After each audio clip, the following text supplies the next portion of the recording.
Tadi sempet tahu antriannya berapa lama? Tadi minimal 1 jam.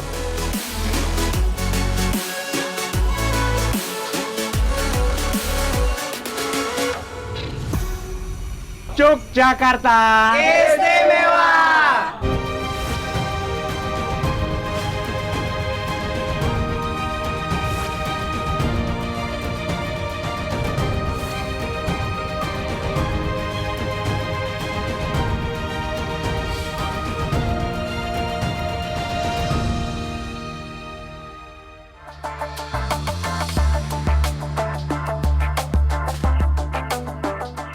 Yogyakarta, surganya pemburu kuliner. Pusat jajanan hingga kuliner legendaris tersebar hingga ke sudut kota ini. Salah satunya ini nih, bakmi Jawa.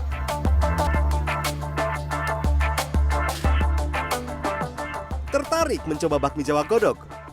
Atau bakmi Jawa goreng? Dua-duanya mantap kok. Intip dulu cara masaknya ya. Bakmi Jawa rebus atau godok disajikan berkuah. Telur bebek, suiran daging ayam, kol, daun bawang ditumis dengan bumbu. Tambahkan kuah kaldu ayam dan mie. Aduk, lalu beri gula, garam, dan merica. Taburi bawang goreng dan seledri. Bakmi Jawa goreng bumbunya sama kok, yang jelas disajikan dengan kecap tanpa kuah.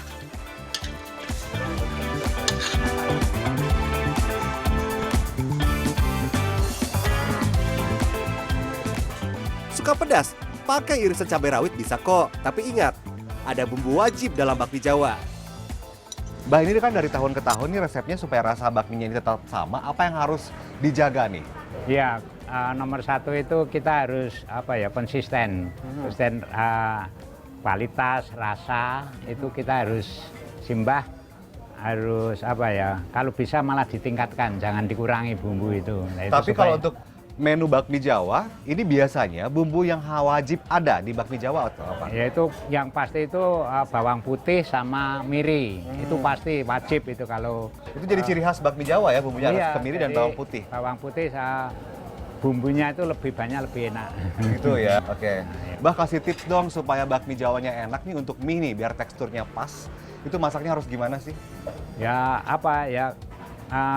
gongso bumbunya harus pas, jangan terlalu mateng, jangan kurang mateng, itu harus pas. Jadi nanti rasanya bisa pas juga. Sejak kapan ya penganan berbahan mie masuk ke Yogyakarta? Ya, kalau mie itu sebenarnya kan dari Cina ya.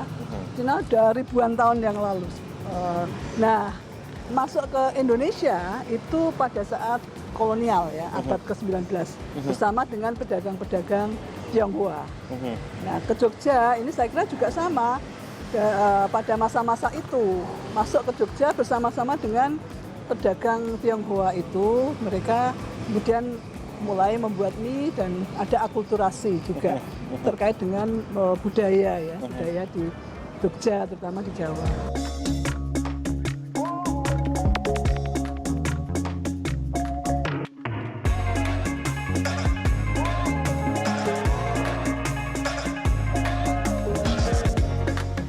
Mayoritas penjual bakmi Jawa di Yogyakarta ramai didatangi pembeli pada malam hari.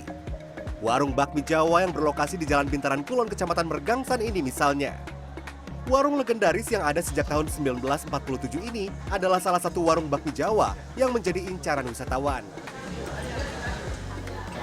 Saking ramainya warung ini setiap hari, ramai pembeli, juru masaknya pun banyak ya. Kalau Senin sampai Rabu ini ada 4 juru masak. Sebenarnya kalau kami sampai Minggu ada 5 juru masak nih. Di gerobak ini mereka masak masing-masing satu. Kenalin nih, Samio, juru masak yang paling lama bekerja di warung ini. Warga Bantul berusia 63 tahun ini bekerja di dapur mulai jam 4 sore sampai setengah 12 malam. Samio adalah satu dari 7 juru masak yang bertanggung jawab menjaga cita rasa bakmi Jawa yang dijual di warung ini.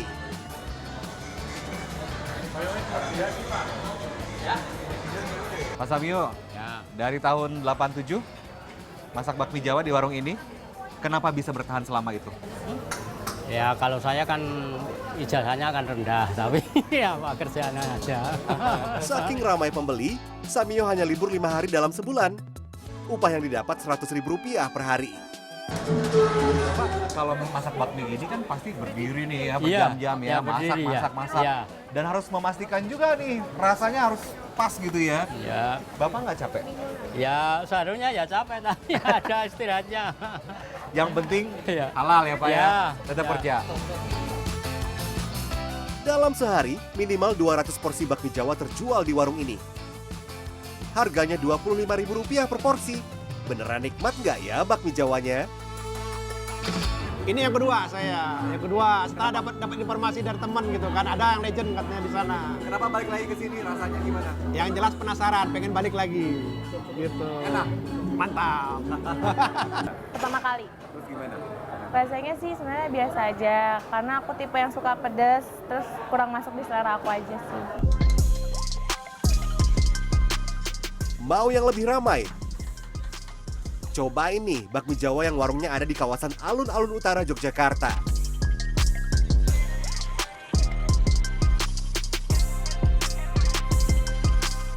Warung legendaris yang ada sejak 1983 ini buka mulai jam 5 sore sampai 11 malam. Tapi kalau kesini pas jam makan malam, siap-siap antre ya. Kalau nggak kebagian tempat duduk, terpaksa deh lesehan. Sebanding nggak sih rasa dengan antrian panjangnya? Kalau menurut saya, ini agak keasinan ya, tapi masih enak kok karena memang saya suka isiannya. Banyak sekali ya, ada kulitnya, ada daging ayamnya, ada telurnya, potongan daun bawangnya juga saya suka nih. Yang jelas sensasinya memang ya, karena tempatnya ramai sekali, orang jadi kepo, penasaran, sampai-sampai nggak dapat tempat duduk di meja. Area parkir kayak gini aja jadi. Saya duduk di depan mobil yang parkir nih. Nih, yang di sebelah saya ini dari Bondowoso ya? Ini sudah berapa lama nunggu? 1 jam makanannya belum datang. Saya beruntung ya, dapat lebih dulu. Saya duluan nggak apa-apa ya, Pak Bu.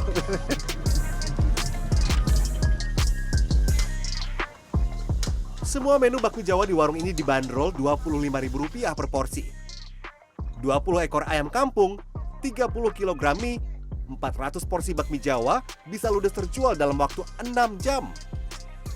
Saking ramainya, omset penjualan bakmi Jawa di warung ini bisa mencapai Rp15 juta per hari. Nih saya penasaran nih, nanya sama pemiliknya aja nih. Kenapa Pak, warungnya bisa rame gini? Ya kita punya kesabaran lah, jadi kita harus sabar, tekun, melayani pembeli juga bisa membaca keseleranya pembeli. Supaya seperti orang nulis itu, kalau tergesa-gesa kan jelek, mangsa pun juga gitu. Jadi kalau mangsanya tergesa-gesa juga tidak enak. Berarti ini kuncinya ada di juru masaknya. Di hari biasa, pelanggan bisa mengantre 1 jam. Hari libur bisa 2 jam lebih loh. Sempat terpikirkan tadi sempat tahu antriannya berapa lama? Tadi minimal 1 jam katanya. Minimal 1 jam, sama keluarga udah nunggu berarti ya? Iya. Nah ini kalau misalnya 1 jam mau ditunggu atau enggak nih? Ya sambil ya coba nunggu aja. Kalau ada opsi lebih lanjut, saya sambil ngobrol-ngobrol lah gitu. Tapi kalau emang ada opsi lebih ini jalan lah gitu. Geser, kalau udah nggak Geser. sabar udah kita Iya, mending makan di tempat lapar. lain. Betul, Udah iya. keburu lapar ya. Iya. Kenapa milih warung ini? Ya kayak dia direkomendasi orang-orang lah gitu. Banyak terus katanya Pak Jokowi pernah makan di sini ya. Jadi penasaran. Penasaran. Oke, kalau gitu selamat nunggu ya. Iya. Oke, silakan. Thank Ya, you, Mas. thank you. Wah, jauh-jauh dari luar kota demi menikmati sepiring bakmi Jawa. Gak salah nih, Yogyakarta disebut surganya wisata kuliner.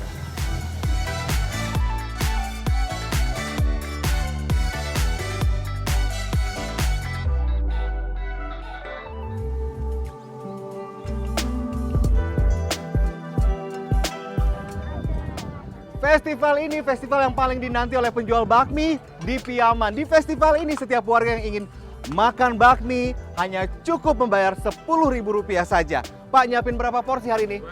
200 porsi. Saya pesan yang goreng 1 ya. Oke.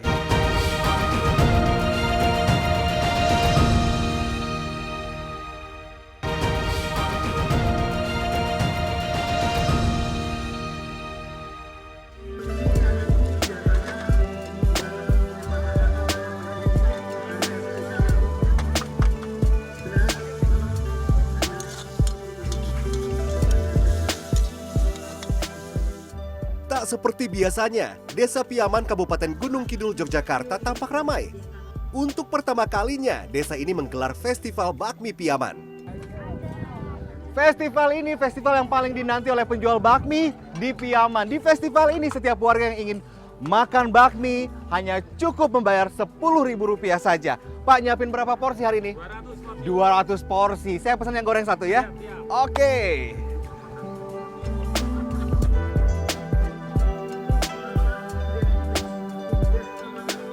11 penjual bakmi Jawa lengkap dengan gerobaknya meramaikan festival ini. Bukan untuk kompetisi, tapi ajang promosi Piaman sebagai kampung bakmi Jawa di Yogyakarta. Makan bakmi di Desa Piaman dibandingkan dengan makan bakmi di tempat lain gimana rasanya? Rasanya beda. Ini lebih spesial. Porsinya pas, rasanya pas, enak banget. Seperti apa rasanya? Rasanya ada manisnya, ada gurihnya. Beda banget ya. Beda banget pokoknya, wajib nyoba. Nah ini Mbak sebagai warga, pengen nggak sih festival gini terus diadain gitu Pengen sering-sering? banget. Kenapa?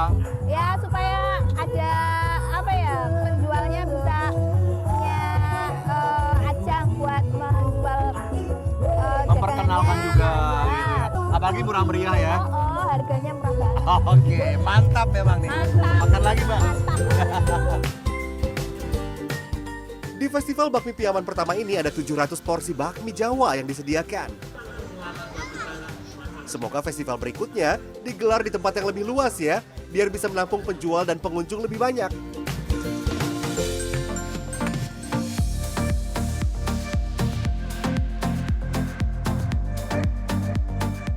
Kelurahan atau Desa Piaman, Kecamatan Wonosari, dihuni sekitar 2.900 keluarga. Sekitar 200 keluarga membuka usaha bakmi Jawa yang tersebar di 11 padukuhan desa ini. Mereka tergabung dalam 3 paguyuban bakmi Jawa. Banyaknya penjual bakmi di desa ini membuat Piaman disebut kampung bakmi Jawa. Bahkan banyak penjual bakmi Jawa di kota Yogyakarta berasal dari desa ini.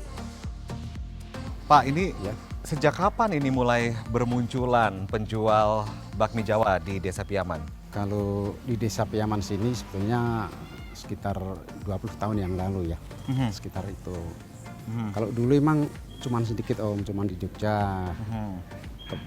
Lama-kelamaan kan orang pada mau cari nafkah ini, pada jualan bakmi ya bermunculan di Piaman ini.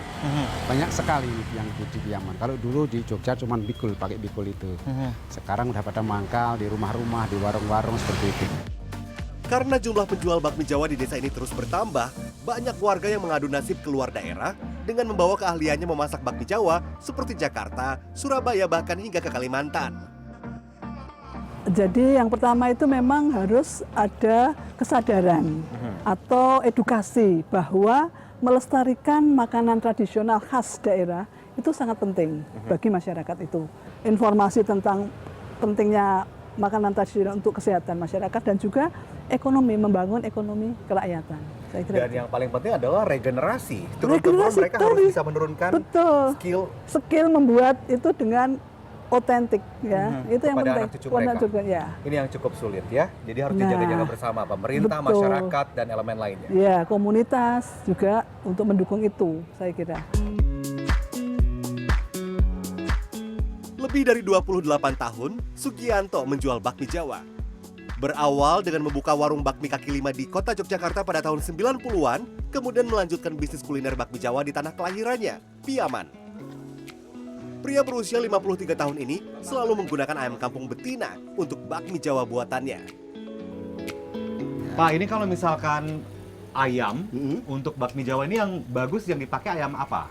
Ayam betina ya. Betina, kenapa? Yang sudah pernah bertelur. Kalau belum bertelur gimana tuh? Belum ada kaldunya. Belum ada kaldunya. Iya. Oh, nggak pakai ayam pejantan? Pejantan itu juga ada yang pakai tapi hanya untuk diambil dagingnya. Oh, tapi jadi tetap harus pakai betina. Betina Ya. gitu ya. Yang sudah bertelur karena kaldunya lebih sedap ya Pak Ya. ya. Nah ini kuah kaldunya pakai apa aja Pak? Bumbunya. Bumbunya itu ebi, miri, udang.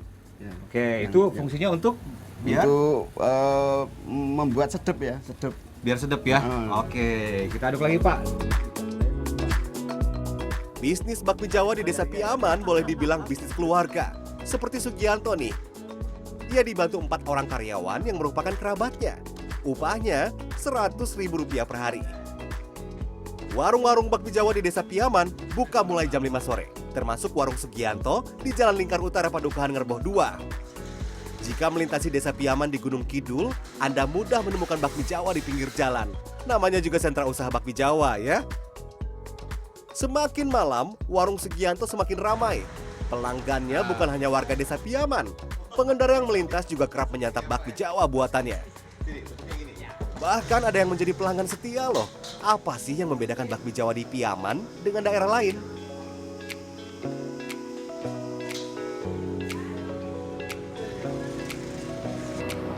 Bisa 2-3 kali, tergantung. Soalnya kan kalau bakmi kan ada yang bakmi kuah sama bakmi goreng juga gitu kan. Kalau pengen kuah 2 hari setelahnya pengen kuah atau enggak pengen goreng, rasanya lebih kuat. Iya, lebih kuat, beda aja deh mas, lebih enak juga. Bisa seminggu 2 kali pasti makan di sini. Lebih enak yang Piaman. Karena dari bumbunya itu lebih berasa sih, dan di sini juga masaknya dia pakai areng, itu yang bikin rasanya beda.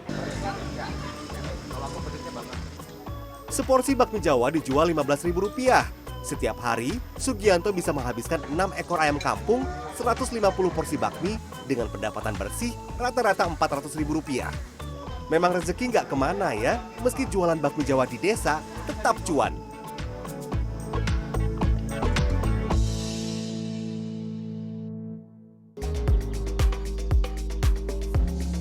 Bu, ini kenapa harus pakai daun jati? Biar sedap, Mas. Biar sedap. Ya, tambah sedap.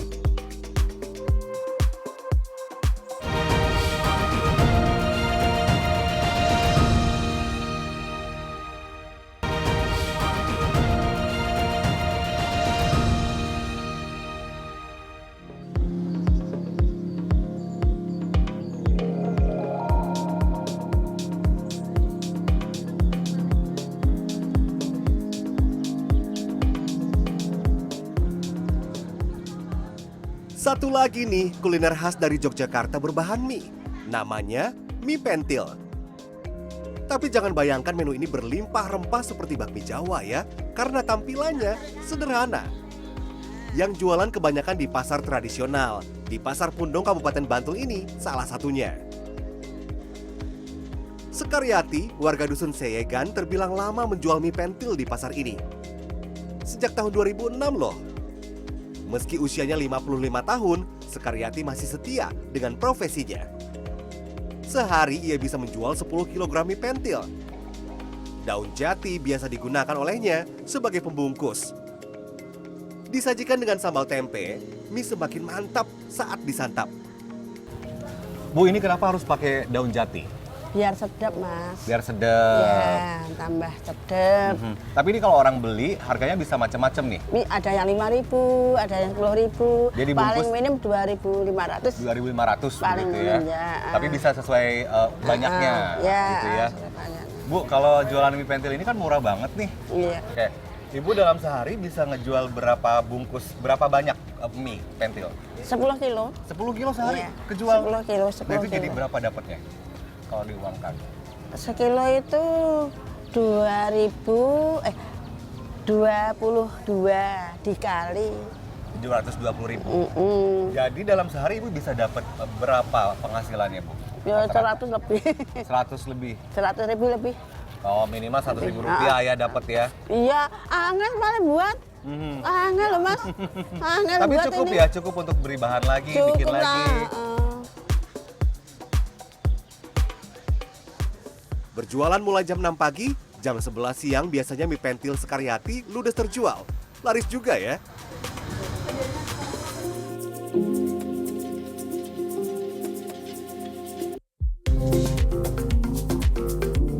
Desa Sri Hardono di Kecamatan Pundong adalah sentra pembuatan mie pentil.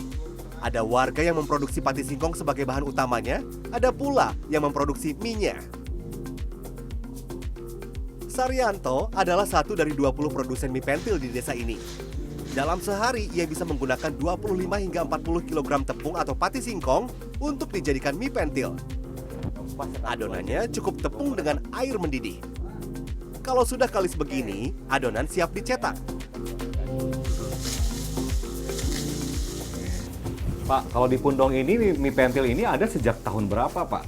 Kalau cerita-cerita dari Simbah-simbah dulu gitu. Kalau dari produk utamanya ya memang dari orang tua atau simbah-simbah kita. Kalau hitungan untuk ukuran tahun, ya kalau dari ibu saya kisaran 45 tahun yang lalu. Itu dari ibu sudah ada. Kalau dari kakek ya nggak tahu hitungannya bagaimana itu. Pokoknya dari kakek, tapi kalau dari ibu saya sekarang ini sudah kisaran 45 tahun. Pati singkongnya, Pak, tapiokanya itu memang harus dipilih yang cocok dijadikan mie pentil yang seperti apa?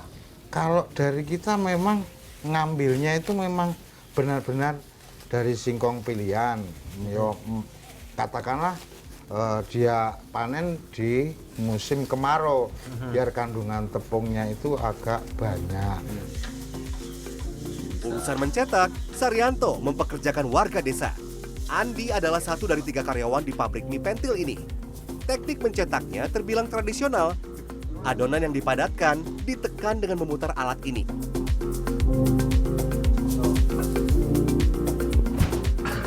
Berat juga ya ternyata ya, Mas. Lanjutin, Mas.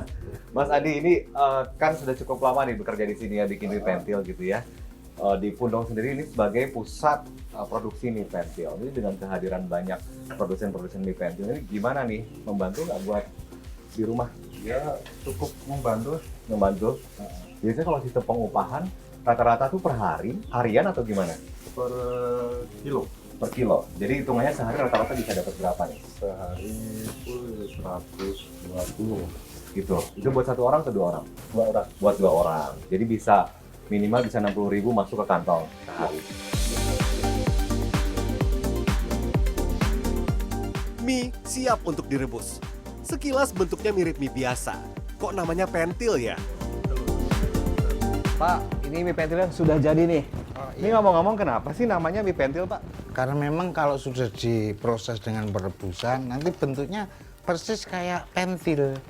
Yang itu yang buat apa, yang dipompa di ban itu, yang buat ban itu loh. Orang-orang menyebutnya dari dulu mie pentil. Iya, ya? betul. Oke. Perlu teknik khusus merebus mie berbahan tepung singkong. Saat mie dimasukkan ke air mendidih, ukur kekenyalannya ya. Jangan sampai tekstur mie terlalu lembek. Di balik keunikan namanya, mie pentil memiliki kandungan gizi yang istimewa loh. Di mie pentil ini kan dari tepung tapioka ya, Bu ya. Ini kalau misalkan dibandingkan dengan mie dengan bahan lain, kira-kira kandungan gizinya lebih baik yang mana nih? Ya, jadi mie ini kan sumber karbohidrat. Ya. Mie kalau mie pentil ini kan dari tapioka.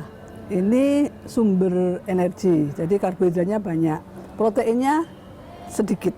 Kalau mie dari gandum, itu proteinnya lebih banyak. Tetapi mie dari ini gluten free. Jadi tergantung dari siapa yang mengkonsumsinya. Itu misalnya ini cocok untuk yang memang menghindari gluten, gitu ya. Yang ini cocok. Sehingga, jadi bisa untuk mencegah diabetes, segala macam. Ya, lebih ada istilahnya dengan padi resisten atau resistant starch. Itu sama dengan atau semacam serat pangan yang bisa meningkatkan saluran pencernaan. Ya, seperti itu. Setelah ditiriskan, mie pentil siap diberi bumbu. Nuryani, istri Saryanto ini nih yang piawai menakar bumbunya. Selain garam, ini yang bumbu utamanya juga ada minyak. Ini minyaknya sudah dibumbui juga? Sudah. Isinya apa aja, Bu? Merica, bawang putih, sama kemiri.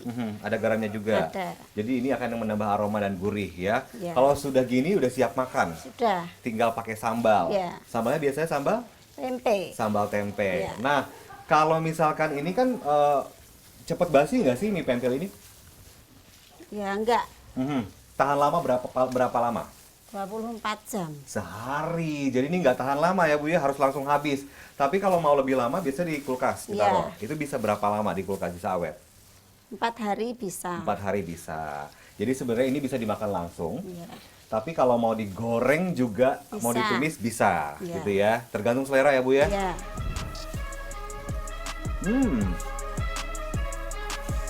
Gurih. Enak Bu. Oke. Mie pentil dijual sekitar Rp20.000 per kilogram, tergantung kualitasnya. Makanya selain teknik merebus, meminyakinya juga harus telaten nih. Jangan sampai merusak teksturnya. Meski tampilannya sederhana, eksistensi mie pentil di desa ini mampu menggerakkan ekonomi para pedagang kecil loh. Termasuk melestarikan kuliner legendaris khas Bantul agar tak punah. Mie pentil semakin mewarnai cerita mie di Yogyakarta.